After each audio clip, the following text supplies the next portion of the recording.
اللہ کی طرف جانے کا، اللہ کی اطاعت کا، اللہ کی محبت کا، اللہ کی رضا کا ارادہ کرتے ہیں تو اللہ رب العزت اس مہینے اپنی رحمت کو اتنا پھیلا دیتا ہے کہ جہاں جہاں جو بھی بندہ اللہ کی محبت اور تڑپ لے کے بیٹھا ہوا ہے، اللہ تعالیٰ 9 ذی الحجہ کے دن اللہ تعالیٰ فرشتوں کو زمین پر بھیجتا ہے۔ اتنی تعداد میں، حدیث مبارکہ میں آتا ہے، اتنے زیادہ فرشتے 9 ذی الحجہ کے دن زمین پر اترتے ہیں کہ زمین کا کوئی گوشہ خالی نہیں رہتا، ہر جگہ فرشتے ہی فرشتے ہوتے ہیں۔ اور اللہ تعالیٰ فرشتوں سے یہ فرماتا ہے کہ جس کے دل میں دھاگے کے برابر بھی ایمان ہے نا، جس بندے کے دل میں آج دھاگے کے برابر بھی ایمان ہوگا، میں اسے بخش دوں۔ یہ ایسا مبارک مہینہ ہے، بزرگی والا مہینہ ہے، اور اللہ تعالیٰ نے جو حج کا ارادہ نہیں بھی کر سکے، اللہ کا ارادہ کیے بیٹھے، اللہ کو راضی کرنا چاہتے ہیں، اللہ کی اطاعت کرنا چاہتے ہیں، اللہ انہیں بھی معاف فرما دیتا ہے۔ اسی لیے رسول اللہ صلی اللہ علیہ وسلم نے فرمایا اس 10 دنوں کی جو عبادتیں ہیں اللہ کو اتنی زیادہ پسند ہیں کہ کسی اور دن کی عبادت کا وہ درجہ اور وہ مقام نہیں ہے جو ان 10 دنوں میں ملتا ہے۔ یعنی کہ جو پورے کہتے ہیں نا زندگی کی جو کمیاں ہیں، جو کوتاہیاں ہیں، اللہ اس مہینے میں وہ پوری فرما دیتا ہے، اور پھر اپنے بندوں کو اجر بھی اور مرتبے اور انہیں شانیں عطا فرما دیتا ہے۔ اور اس مہینے اللہ خود بندوں کی طرف راغب ہوتا ہے۔ ذی الحجہ کا مطلب ہی یہ ہے کہ اللہ نے اپنے گھر کے دروازے کھول دیے۔ سال کا دیکھیں یہ اینڈ ہے، اسلامی مہینے کا اینڈ ہو رہا ہے، اور اینڈ کا مہینہ اللہ نے انتہا کی بزرگی والا رکھا ہوا ہے کہ سال ختم ہوتے ہوتے میرے بندوں کو درجے مل جائیں۔ دیکھیں اللہ کی رحمت پہ قربان جائیں کہ سال ختم ہونے سے پہلے پہلے اللہ اپنے بندوں کو بخشنا چاہتا ہے۔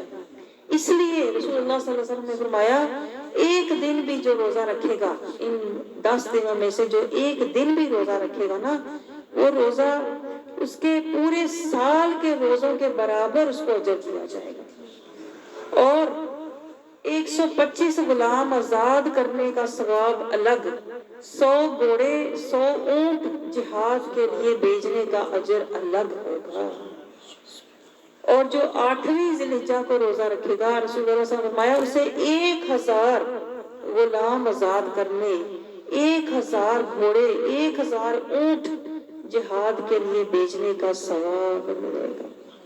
آپ سوچ نہیں سکتے کہ اس مہینے کی بزرگی اور عظمت کا صدقہ اللہ کیا درجے اپنے عام بندوں کو عطا کر کے انہیں خاص بنا لیتا ہے، خاصوں میں شامل فرما دیتا ہے عاموں کو، کیونکہ اس مہینے اللہ تعالیٰ نے اپنے خاص بندوں کو عظمتیں عطا فرمائی۔ ابراہیم علیہ السلام کو بزرگی عطا فرمائی، انہیں اپنی خلیل اللہ، اپنی دوستی کا شرف عطا فرمایا۔ آدم علیہ السلام کی توبہ قبول فرمائی، موسیٰ علیہ السلام کی دعا قبول فرمائی، انہیں فرعون سے نجات عطا فرمائی، داؤد علیہ السلام کی دعا قبول فرمائی۔ تو آپ اس نسبت سے اگر ہم بھی دعا کریں گے، یا اللہ کریم جس طرح تو نے موسیٰ علیہ السلام کو فرعون سے نجات عطا فرمائی، ہمیں بھی شیطان سے نجات عطا فرما دے۔ آدم علیہ السلام کی توبہ کا صدقہ ہم سب کی توبہ بھی قبول فرما لے۔ جس طرح تو نے ابراہیم علیہ السلام کو اپنی محبت، اپنی قربت کا شرف عطا فرمایا، مولا کریم اس مہینے کی بزرگی کا صدقہ ہمیں بھی مقربین میں شامل فرما لے۔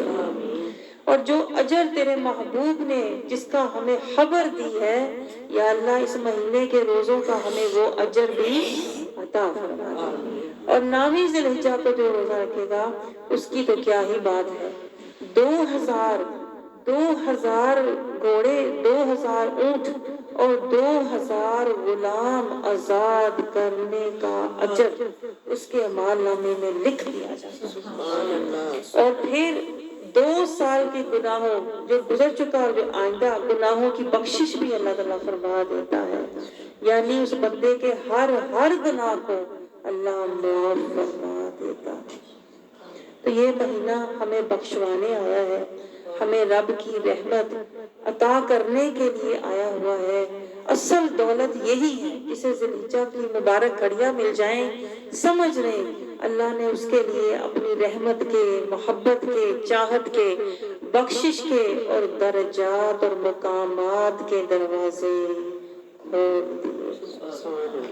اور جن گھروں میں محافل ہو رہی ہیں اللہ ان گھروں کو بھی برکتیں عطا فرماتا ہے، اللہ انہیں رزق کی فراوانی عطا فرماتا ہے، اور دنیا اور آخرت میں اللہ انہیں عزتیں عطا فرماتا ہے۔ تو اللہ رب العزت ہمیں بھی ان میں شامل فرما لے اور ہمیں ذی الحجہ کی فیوز و برکات عطا فرمائے، اور دنیا اور آخرت میں اللہ ہم سب کو عزت والا بنائے۔ آمین۔